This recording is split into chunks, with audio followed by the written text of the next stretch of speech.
The FDA just approved an erectile dysfunction treatment that dissolves on your tongue like a breath strip. And on the surface, this looks like innovation, like convenience, like medicine doing what medicine always does, making things faster, easier, more discreet.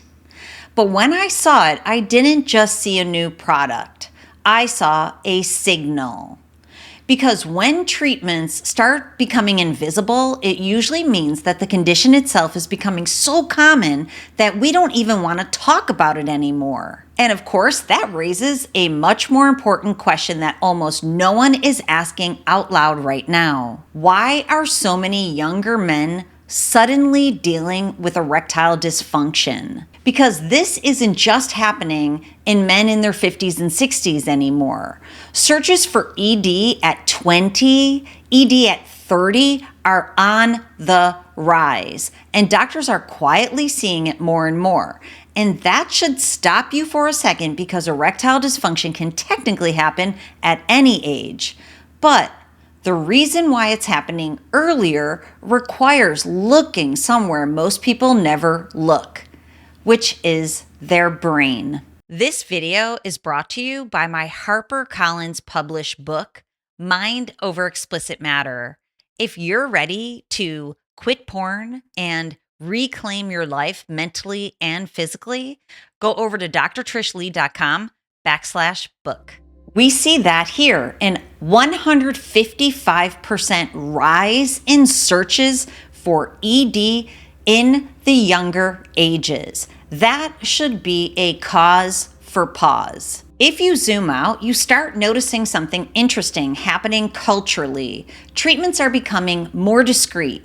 Delivery systems are changing. Everything is being designed so you don't have to think about it, carry it, or explain it. And on the surface, that looks like progress. But underneath that, it reflects something deeper. Erectile dysfunction is becoming more normalized, more common, more expected. And while people are starting to talk about it more openly, we're still asking the wrong questions. Because the conversation right now is focused on how do we treat it faster? How do we treat it more easily, privately, instead of asking, why is it showing up so much earlier in the first place? We can see from this slide that an increase in erectile dysfunction in the 20s and in the 30s is on the rise. These current estimates are troubling. So we should be asking a different question. What can we do to stop and reverse this trend? So if you've experienced this, you know exactly how this plays out. It's the moment where your body doesn't respond the way you expect it to. And then of course it gives you anxiety. And there's this immediate internal shift. What just happened? Then it's not just that moment. It's what follows that moment. I've talked to thousands of men who have told me the anticipation, the pressure about the next time, the quiet thought in the back of your mind, wondering if and when it's going to happen again. And over time, that turns into avoidance, pulling back. Not because you don't want connection, but because you don't want to feel that feeling in that moment again. This is where people start to assume something is wrong with them. But that's not actually what is happening. Because if you look at the data, ED medication prescriptions have more than doubled. Millions of prescriptions every year, billions in market growth. And now we're designing faster, more discreet delivery systems. But here's the question that changes everything. Where do erections actually begin? They don't start in the body like many people think. They start in the brain. Arousal is regulated by the nervous system, by safety, by attention, by dopamine signaling, which means erectile dysfunction is very often not just a body problem, it's a brain regulation problem, which leads us to the miswire this time. Once you understand that erectile dysfunction and sexual arousal dysfunction, what I call SAD, starts in the brain, then the whole thing starts to make a lot more sense to you, because the brain is adaptive above and beyond everything else. It learns patterns. Whatever repeatedly produces a result becomes the pathway the brain expects to follow. And dopamine is what trains that system. It's what tells the brain, this is worth paying attention to. So, if arousal is consistently paired with high intensity, high novelty stimulation like you see on this chart, fast dopamine, constant variation, the brain wires that in. And over time, it becomes less responsive to anything that doesn't match that level of stimulation, which means this isn't random. It's learned. This is neuroplasticity doing exactly what it's designed to do. I always say neuroplasticity can be your best friend or your worst enemy. It is the direction you train it in that matters. This is an example of me. Yeah, I don't look that beautiful, but this is me in my backyard doing my workout for the day. You can easily create novelty in your own life so you don't have to go to the screen for constant novelty. We know that the algorithm is not neutral. When you go there, it's serving you more, but with a novel twist to it to keep you hooked. This is me boxing the general. I've got my weight bench out. I played a little basketball, do a little yoga, run down into that cul-de-sac for some intense cardio bursts.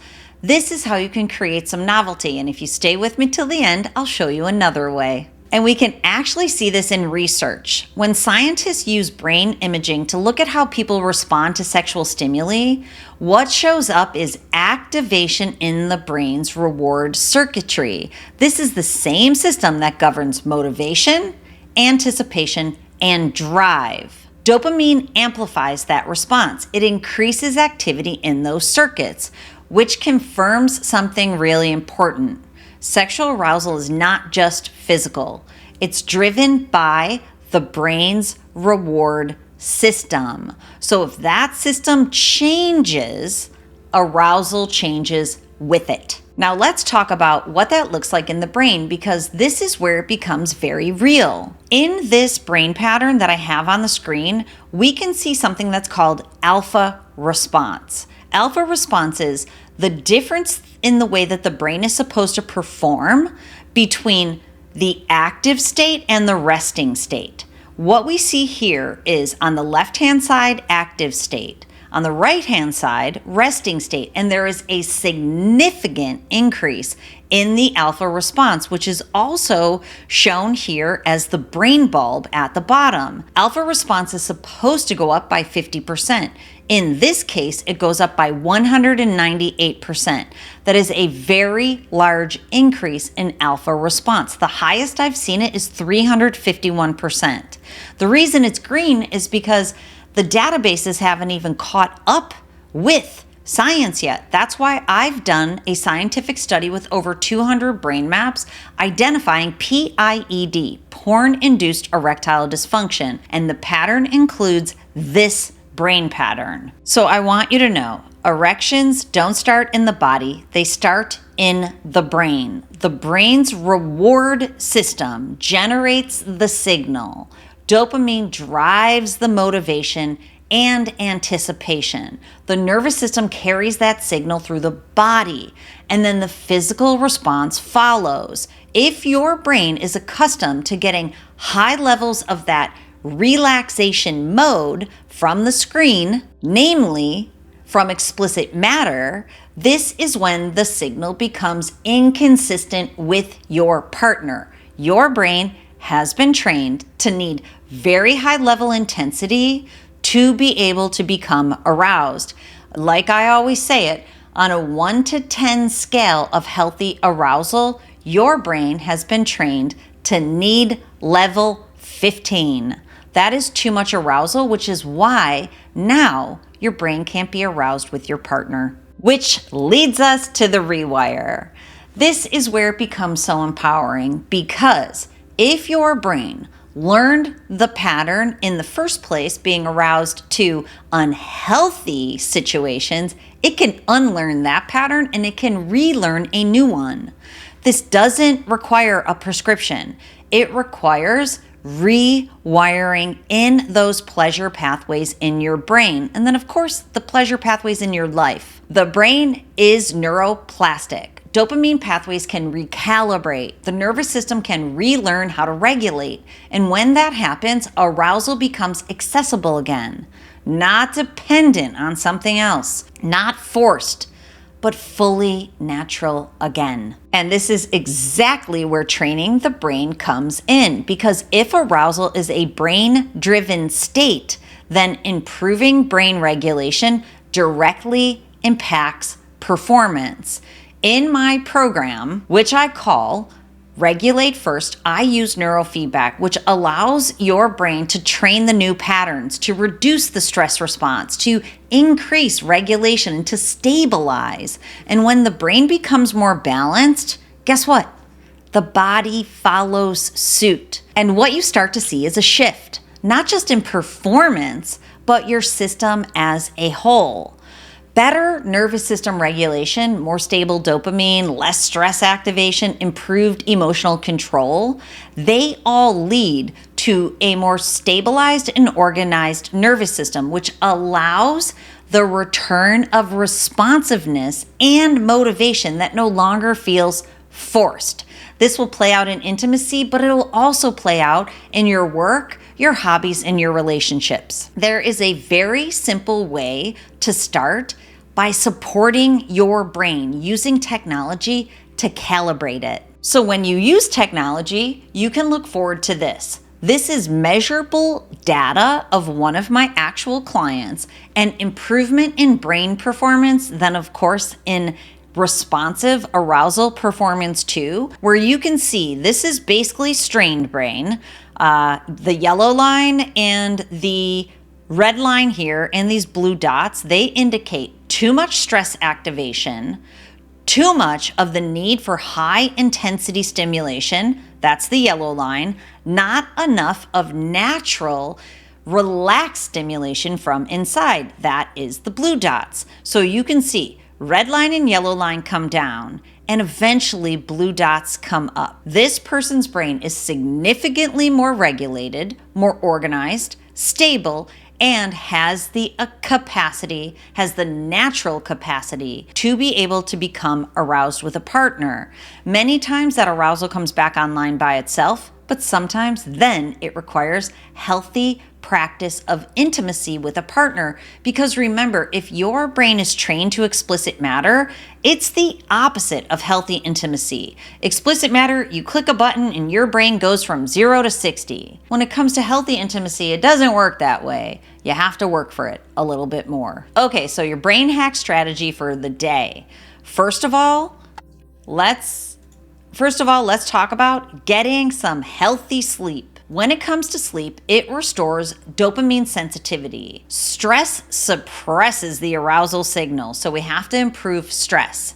Relaxation activates the parasympathetic system, which is required for a healthy sexual response. And when you reduce overstimulation altogether, the brain begins to regain its own sensitivity. So these are the things you can do with your mind and your body if you're not ready for the technology to support you yet. Then, of course, when we zoom out, I want you to know erectile dysfunction isn't just about an age thing. It's influenced by vascular health, yes, but also by brain regulation and those reward pathways in your brain. When the brain and nervous system come back into balance, arousal can return too. Okay, which leads me to how else can you get some healthy dopamine out in the world with novelty? This is a picture of me and my best girlfriends. And again, actually I think this might have been a Saturday night where they called and we went to a new pizza place. It was Saturday, it was for my anniversary. A new pizza place, just chilling, beautiful sunset, more serotonin, and just time with friends in a new location, trying new food, enjoying new things. Get out there and do it. It will help with real world novelty and connecting and linking your brain back to your real life. Now, if you are ready and if you are struggling with erectile dysfunction or sexual arousal dysfunction, and if you see a breath strip for ED, yes, it is innovative and it may help in the moment. But what I want you to think about here is I don't want you to need support from an ED breath strip in the moment. I don't want you to need support ever. Because if intimacy requires something that dissolves on your tongue, the better question is, what trains your brain to need that in the first place? Medication can support the body, but rewiring your brain restores the system back to the way that it's supposed to work in the first place, the way it's designed to adapt and to heal. So if you want help, please reach out at drtrishleigh.com, and remember, control your brain or it will control you. I'll see you next time.